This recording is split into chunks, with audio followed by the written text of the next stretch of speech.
In this environment, where should you be putting your money? Well, I'm joined by someone with a lot of experience in the markets. Bob Parker has been at Credit Suisse for almost 3 decades. Bob, thank you so much for joining us. We're going back to this global imbalances. It does seem that there's absolutely no consensus in terms of G20. We're going to have possibly, a lot of the currency being devalued. What do you do with your equities at the moment? First of all, I think the weakness in the US dollar, which I think is the root of this debate at G20 and amongst central bankers and finance ministers, and I think the weakness of the US dollar does continue. Some countries will successfully resist that. We will see, I think, further Japanese intervention between 80 and 82. We will see further capital controls, tax, and intervention by other countries such as Brazil, Korea. And the key problem, of course, is the undervaluation of the Chinese renminbi. Now, in that environment, I think that actually equities will not be damaged. Obviously, large cap American exporters in an environment of dollar weakness will do well. At this level of close to 140 dollar-euro, actually, I don't think that's a problem for German exporters yet. But if the euro goes, let's say, into a new range of 150 to 160, that's going to be a problem for German exporters. And this is actually the range that you're expecting them to go into? Because we've spoken to a lot of top investors who say after the decrease in the dollar, we're going to see a rally in the coming months. I actually doubt that.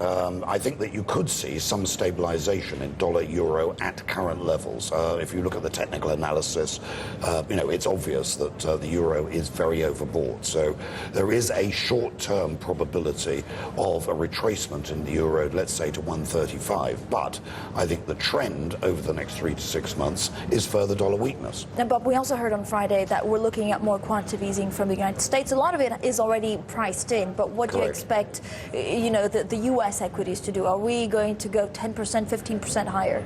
Well, I think we will see quantitative easing by the States. At the moment, the Fed balance sheet is about 2.3 trillion US dollars. I think a reasonable expectation is that with Treasury purchases and possibly purchases of mortgage-backed securities, we could see that balance sheet up to around 2.7, 2.8 trillion at the end of this year. I would argue that that is nearly fully discounted in US Treasury yields at the moment. However, I don't think it's discounted in global equity markets. And by the end of the year, I think you could see US equities and, for that matter, global equities up a minimum of 5% relative to where we are now.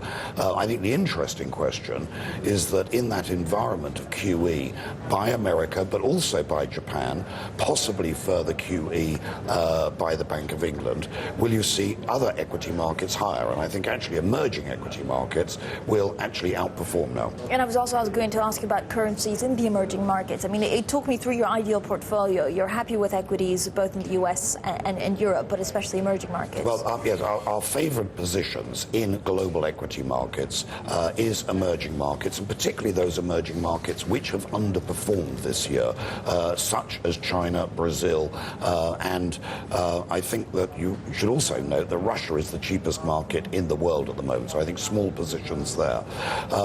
Elsewhere, I think what I call Northern Europe is actually going to continue to see outperformance, so Scandinavia and Germany, for example. Bob, thank you so much. Bob Parker there.